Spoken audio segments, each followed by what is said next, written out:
এয়াই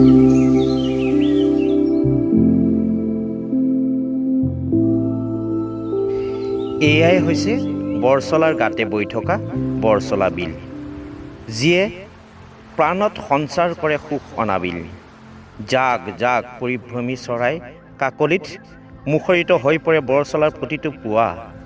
ইয়াৰ সৌন্দৰ্যই মোহিত কৰি ৰাখিছে প্ৰতিজনৰ মন। বিলৰ পাৰৰ কহুৱা বন মেটেকা ফুলৰ সৌন্দৰ্যই প্ৰতিটো আবেলি প্ৰতিটো সন্ধ্যা কৰি তোলে আমাক সদায় মায়া।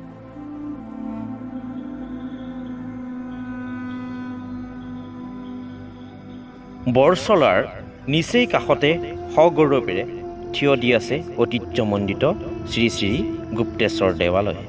ব্ৰহ্মপুত্ৰৰে চৰণ পখালি থকা এই গুপ্তেশ্বৰ মন্দিৰ সম্পৰ্কেও আছে বিভিন্ন লোকবিশ্বাস কিংবদন্তি। কালিকা পুৰাণতো আছে এই মন্দিৰৰ উল্লেখ। ৬০০ বছৰ ৰাজত্ব কৰা আহোম স্বৰ্গদেউসকলৰ হাতৰ পৰশেও ইয়াক বিশ্ব ঐতিহ্য ক্ষেত্ৰলৈ পৰিণত কৰিছে। বৰছলাৰ গাতে লাগি আছে ওৰাং ৰাষ্ট্ৰীয় উদ্যান। এয়াই আমাৰ ওৰাং ৰাষ্ট্ৰীয় উদ্যান।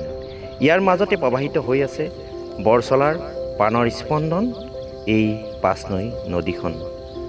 পাঁচনৈ পাৰৰ বিস্তীৰ্ণ ভূমিয়ে হৈছে বিভিন্ন লুপ্তপ্ৰায় পক্ষী আৰু প্ৰাণীকুলৰ বিচৰণস্থলী। এয়াই আমাৰ অসম গৌৰৱ এশিঙীয়া গড়, ঢেকীয়াপতীয়া বাঘ, নল গাহৰি, খাটীয়া পহু, বন গাহৰি, বৰ নেউলকে ধৰি বিভিন্ন বিলুপ্তপ্ৰায় প্ৰাণী তথা প্ৰজাতিৰ এইসমূহ অঞ্চলতেই বিচৰণস্থলী। এয়াই হৈছে আমাৰ ওৰাং ৰাষ্ট্ৰীয় উদ্যান।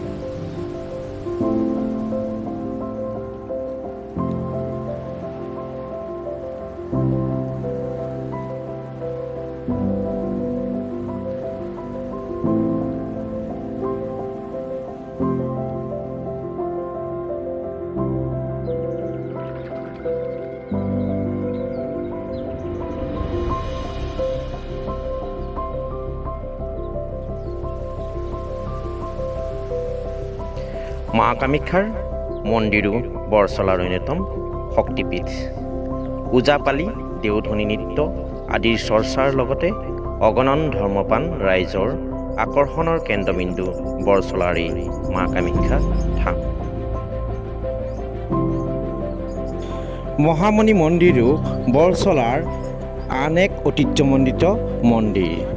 তাহানিৰ ভুটীয়াসকলে এই মন্দিৰ নিৰ্মাণ কৰি ইয়াতে থকা এডাল সুস্বাদু মৈন গছত এটা ডাঙৰ ভুটীয়া চোলা ওলমাই থোৱাৰ বাবে এই বৃহৎ অঞ্চলটো বৰছলা নামেৰে নামাকৰণ হ'ল বুলি লোকপ্ৰবাদ শুনা যায়। বৰছলাৰ বৰঝাৰ গাঁৱৰ প্ৰায় ৩০০ বছৰ পুৰণি এই কেন্দু গছ জোপায়ো ইয়াৰ ঐতিহ্য বহন কৰি আহিছে আৰু ধৰ্মপ্ৰাণ ৰাইজে প্ৰতিদিনে ইয়াত পূজা অৰ্চনা আদি কৰি আহিছে।